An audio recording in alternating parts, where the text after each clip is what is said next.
সামান্য নন এডিবল বলের জন্য আমার এই কেকটা বানাতে গিয়ে একদম মাথা ঘুরে যাচ্ছিল।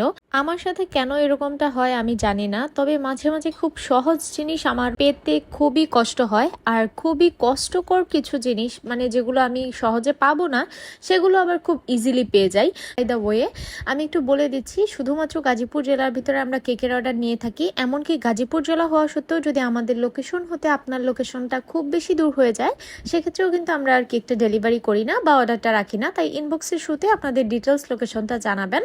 যাই হোক, চলেন এখন কেকটার মূল ঘটনাটা বলি। এই কেকটা যিনি অর্ডার করেছিলেন, আপুটার খুবই ইচ্ছে ছিল যেন আমাদের পেজ থেকে কেকটা নিতে পারে। মানে আপুটার বাজেটের বাইরে গিয়ে হলেও আপু আমাদের পেজ থেকে কেকটা নিয়েছে, এই বিষয়টা আমার কাছে খুবই ভালো লেগেছে। আর এই কেকটা আপু টোটালি কাস্টমাইজড করে নিয়েছিলেন তার মন মতো করে। তো এখানে যেহেতু আমার নন এডিবল টপারের কাজ ছিল, আর নন এডিবল টপারের যে বলগুলো থাকে নর্মালি, ওগুলো আপনারা জানেন যে খুব ইজিলি আমরা প্রতিটা বেকিং শপে কিন্তু পেয়ে যাই। বাট আমার সমস্যাটা হয় মূলত এই পিঙ্ক কালারের বল খুঁজতে গিয়ে।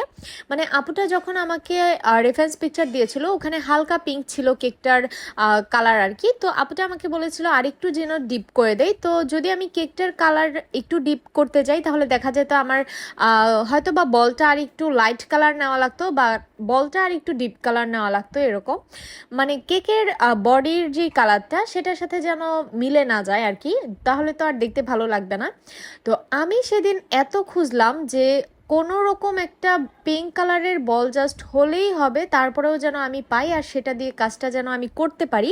বাট আনফর্চুনেটলি যতগুলো আমার দোকান ছিল আশেপাশে, কোথাও আমি এই পিঙ্ক কালারের বল সেটটা পাচ্ছিলামই না। তো এক পর্যায়ে আমার মাথায় কিছুই আসছিল না যে কি করব।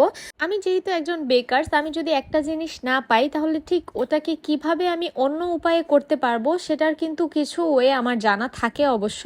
এটা আমার মনে হয় যে শুধুমাত্র আমার না, কম বেশি প্রত্যেকটা বেকারসেরই থাকে। তবে সেদিন আমার মনে হচ্ছিল যে আমার মাথায় কিছুই যেন আসছিল না। মানে ছবিতে নন এডিবল বল টপার ছিল, তো ওটা আমি ওভাবেই জাস্ট মাথায় গেঁথে রেখেছিলাম যে আমাকেও বল টপারই পেতে হবে, নয়তো আমি কাজটা কোনোভাবে করতে পারবো না। তবে যখন আমি দেখলাম যে না, কোথাও আমি পাচ্ছি না, তখন আমার মাথায় হুট করে আসে আচ্ছা ঠিক আছে, তাহলে তো যেহেতু পিঙ্ক কালার বল, এই কাজটা তো আমি ফন্ডেন্ট দিয়েও করতে পারি।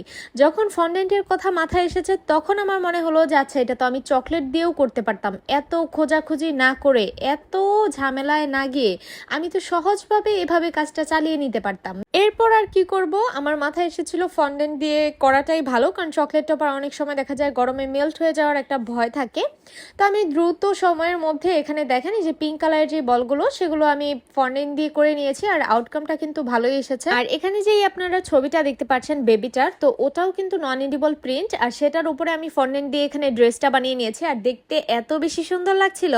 আর এখানে আমি বেবিটার নামও এরকম প্রিন্ট করে তারপর বসিয়ে দিয়েছিলাম। আর 6 মান্থের একটা ব্যানারও ছিল এখানে। আর যে বাটারফ্লাইগুলো দেখছেন সেগুলোও কিন্তু নন এডিবল, খাওয়া যাবে না। আর লাস্টলি আমি এখানে সুগার বল দিয়ে আমার কেকটা ডেকোরেশন কমপ্লিট করেছি। তো আপনাদের কাছে ভিডিওটা কেমন লাগলো অবশ্যই জানাবেন। আল্লাহ হাফিজ।